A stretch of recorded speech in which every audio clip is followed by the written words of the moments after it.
afternoon. My name is Sultan Malik, and this is Ahmad al-Baidi.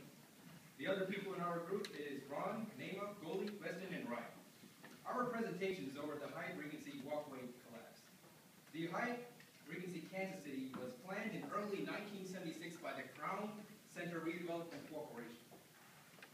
This hotel was going to be located in Kansas City, Kansas, and was to be 40 stories high, featuring an atrium with 3 walkways.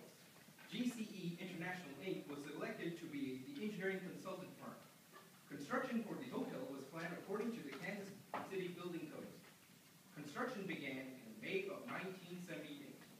In December 1978, Haven Steel Company was selected to construct the atrium and fabricate all the steel.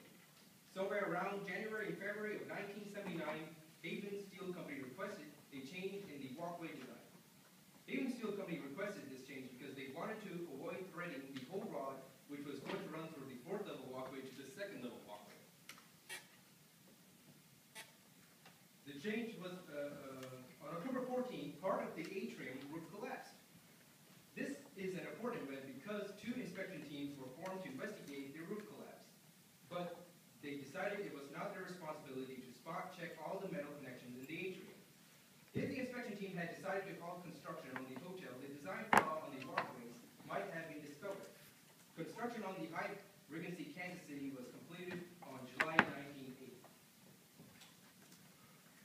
As you can see in the first drawing right here, this is the original design by the GCE International Inc. And when the Haven Company came up with the second design, the GCE International Inc. accepted the design in exception, putting steel stickers inside the hollow box beam. But what happened was, during the roof collapse on October 14th, they failed to spot check the box beams, and there was no steel stickers inside. So this reduced the weight, minimum weight capacity by 60%. And of course that failed, and these 2 rods just ripped through. Less than a year later, after the construction was completed during the T-dance, the 4th level walkway collapsed onto the 2nd level walkway. This resulted in the deaths of 114 people and over 200 injuries. Charges were filed by the Missouri Board of Architects, Professional Engineers, and Land Surveyors against Daniel M. Duncan, Jackie Gillum, and GCE International Inc. Gillum and Duncan have their licenses revoked to practice in Missouri and Texas. The engineering firm GCE also have their license revoked as well. Now let's answer some questions in regards to the ethical violations. Who is responsible for approving the final design of the walkway?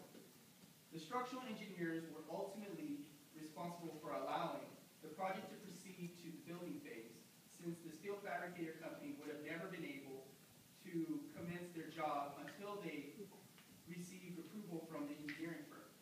Did the engineers at GCE International follow proper guidelines as laid out by Kansas City to properly design the walkway structures in accordance with minimum and maximum load tolerances and capacity? It is clear the structural engineers did not follow the mandated guidelines for designing the Hyatt structure since the cause of the walkway collapse occurred. The engineers instead relied too heavily on other teams involved in the design project to catch their mistakes.